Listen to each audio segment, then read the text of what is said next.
Hello everyone, welcome to my YouTube channel. So आज के इस वीडियो में हम स्ट्रेंथ ऑफ मटेरियल का एक बहुत ही इम्पॉर्टेंट क्वेश्चन करने जा रहे हैं। सो क्वेश्चन कुछ इस तरीके से है, find the total elongation of the bar. ये हमारे पास एक बार दी हुई है जिसमें हमें टोटल इलोंगेशन फाइंड करना है। हमें एरिया दिया हुआ है 1000 mm²। E means modulus of elasticity दी हुई है 100 giga newton per metre square. So सबसे पहले मैं आपको बताना चाहूंगी कि जब भी किसी क्वेश्चन में बोलता है कि टोटल इलोंगेशन फाइंड करना है, दैट मीन्स आपको फाइंड करना होता है delta L. Delta L total elongation को हम डिनोट करते हैं डेल्टा एल से। डेल्टा एल का फॉर्मूला होता है P into L upon A into E, जहाँ पे P होता है प्रेशर, L होता है लेंथ, A होता है एरिया एंड E होता है मॉड्यूलस ऑफ इलास्टिसिटी। जब भी आपको टोटल इलोंगेशन का क्वेश्चन आता है तो वहाँ उसमें area and modulus of elasticity हमेशा गिवन रहती है। Modulus of elasticity and length given रहती है। प्रेशर समटाइम्स आपको दिया रहता है या रिजॉल्व करना रहता है या फाइंड आउट करना रहता है। हमेशा प्रेशर का यूनिट रहता है, actually it is a stress, इसका रहता है Newton per metre square. Length हमेशा मीटर में रहता है, एरिया मीटर स्क्वायर में रहता है, मॉड्यूलस ऑफ इलास्टिसिटी। जब आप टोटल इलोंगेशन फाइंड करेंगे तो आपको इन सब का यूनिट जो है वो इक्वल रखना है। अगर आप मीटर में फाइंड कर रहे हैं तो आपको सबका यूनिट को मीटर में कन्वर्ट करना है। अगर आप mm में फाइंड कर रहे हैं तो आपको सबके यूनिट को mm में रखना है। यूजुअली आप बुक में देखेंगे कि डेल्टा एल की जो वैल्यू है वो मीटर में दी हुई है। तो आप ट्राई करना कि जो आप वैल्यू फाइंड करेंगे वो मीटर में फाइंड करेंगे, लेकिन अगर आप mm में फाइंड करते हैं तो उसमें भी कोई गलती नहीं होगी। तो सबसे पहले इस क्वेश्चन में हमें एरिया 1000 mm² दिया हुआ है, modulus of elasticity 100 giga newton per metre square दिया हुआ है। आप देख सकते हैं इधर 50 किलो न्यूटन का लग रहा है, इधर 10 किलो न्यूटन का, यहाँ पे सारा लेंथ दिया है। तो अगर मैं इसको रिजॉल्व करूं तो मैं कुछ इस तरीके से रिजॉल्व करूंगी। पहले मैं लिख लेती हूं यहाँ पे सॉल्यूशन। सो सबसे पहले ये तीनों दिया है तो इसको बनाना कैसे है, आप एक ऐसा बना लीजिए, फिर एक ऐसा बना लीजिए, फिर यहाँ पे एक ऐसा। ठीक है, यहाँ पे हमें 3 बार दिए हुए हैं, इसलिए हमने ऐसा बनाया है। अगर यहाँ पे चौथा कोई बार दिया होता तो हम इसको फिर से नीचे बनाते। ठीक है, सो अब मैं यहाँ पे बैलेंस कर लेती हूँ। ये इधर 50 किलो न्यूटन का है, that means 50 kilo Newton. Equal and opposite force लगता है, तो इधर भी क्या आ जाएगा 50 किलो न्यूटन। ठीक है, अब यहाँ पे हमें देख सकते हो आप 2 वैल्यूज दी हुई है, तो हमें यहाँ का R हमें फाइंड करना है। सो हम अभी क्वेश्चन के अकॉर्डिंग ही ले लेते हैं इसके फोर्स, जो कि कंप्रेशन में है R और ये R। अब ये इसको ले लेते हैं, ये है 10 किलो न्यूटन और ये है 10 kilo Newton. Equal and opposite forces. अब हम इसको नेम दे देते हैं, इसको दे देते हैं A B, इसको दे देते हैं B C और इसको दे देते हैं C D। ठीक है, सो हमने इन सबको नेम दे दिया A B B C C D। अब आपको इसमें से कॉमन पॉइंट ढूंढना है, मीन्स कॉमन फेस ढूंढना है। सो हमें चाहिए R की वैल्यू। अगर आप देखेंगे तो ये B फेस कॉमन है दोनों बार्स में, सो हम लिख लेंगे ऑन फेस B।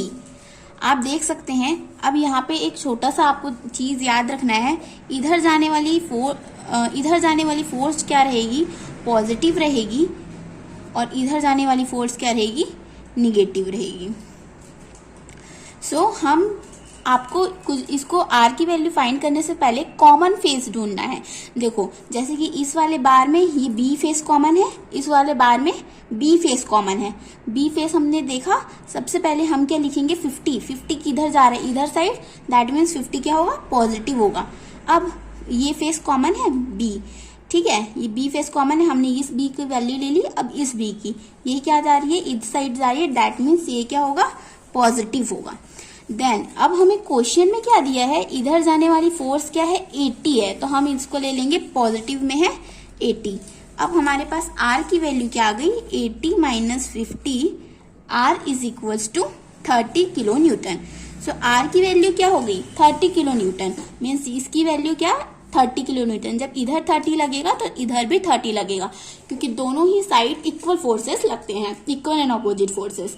अब आप नोट पॉजिटिव में आई है, इट मीन्स कि जो क्वेश्चन में फोर्स आपको दिया हुआ है, जिस डायरेक्शन में फोर्स दिया हुआ है वो सही है, वो चेंज नहीं होगा। अगर आपकी आर की वैल्यू निगेटिव आती तो ये जो क्वेश्चन में फोर्स दिया है वो चेंज हो जाता। कहने का मतलब है आर अभी आया है +30 किलो न्यूटन। और देखिए आपको यहाँ इस बार की मतलब बी और सी बार की जो फोर्स है वो किसमें कंप्रेशन में दिया हुआ है।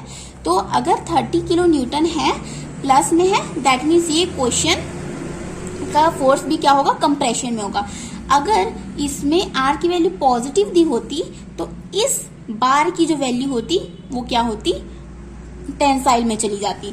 अगर ये पॉजिटिव है मतलब कि क्वेश्चन का फोर्स सही है, निगेटिव है मीन्स क्वेश्चन का फोर्स आपको यू नीड टू चेंज। अब हमें आर की वैल्यू मिल गई है 30 किलो न्यूटन। अब जैसे कि हमें फाइंड करना है डेल्टा एल की वैल्यू, टोटल इलोंगेशन।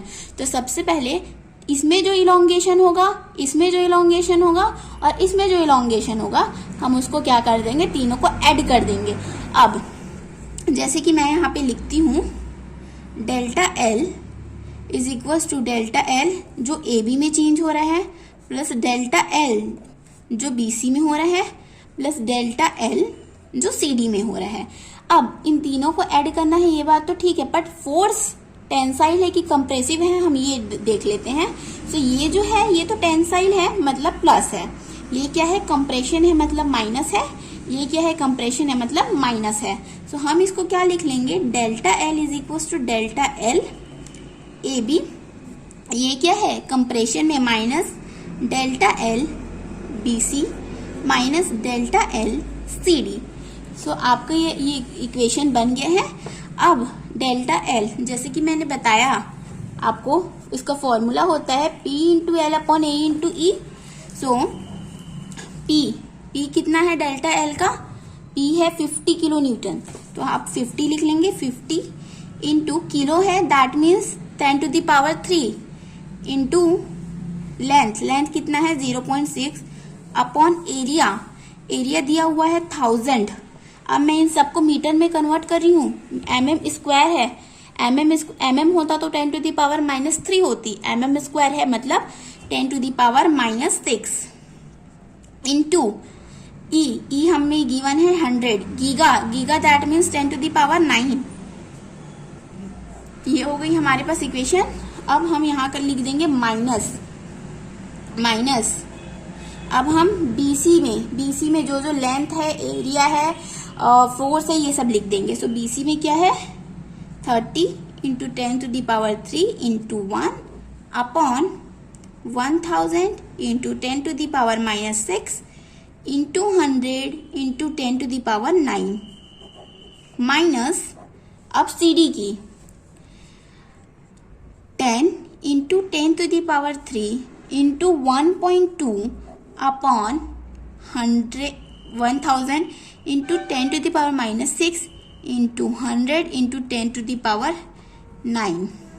ठीक है, कैलकुलेटर में क्या होता है कई बार पूरी वैल्यू रखने से नहीं आती है, सो आप इतने को रखो, फिर उसको आप माइनस कर दो, फिर इतने को रखो, फिर इतने को रखो, फिर इन सब की वैल्यू जो डेल्टा एल की वैल्यू आएगी हमारे पास वो कितनी आएगी, delta L is equals to delta L की वैल्यू आएगी सॉल्व करने का -1.2 इंटू 10⁻⁻4 मीटर, क्योंकि मैंने इन सबको मीटर में लिया है।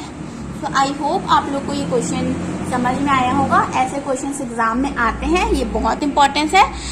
तो आप प्लीज चैनल को सब्सक्राइब कर लीजिए, इसमें सारा दिया हुआ है आपको यहाँ पे। तो आपने आर फाइंड किया, कई बार क्या होगी आपको ये नहीं दिया होगा, कुछ ना कुछ आपको पी भी फाइंड करना होता है बहुत सारे क्वेश्चन में, तो मैं उसके लिए भी वीडियो लेकर आऊंगी। उसके लिए please do subscribe to my channel and I hope इस वीडियो से आपको कुछ हेल्प मिला होगा। Thank you so much.